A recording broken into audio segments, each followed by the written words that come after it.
the Mako Robotic-Arm technology was recently acquired at Sharp Grossmont Hospital through the generous contributions of the Grossmont Hospital Foundation. This surgery system is essentially a fancy tool that we are able to use during surgery.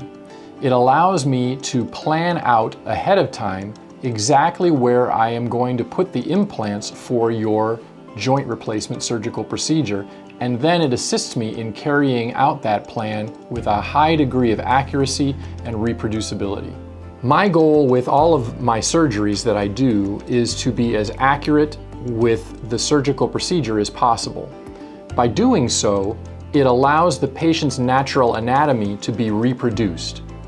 When the natural anatomy is reproduced very accurately, the muscles, ligaments, and tendons that are around that joint can function as normally as possible. That allows for patients to recover more rapidly and have better long-term outcomes. In addition, the preparation that was done ahead of time allows me to do the surgical procedure in a less invasive manner.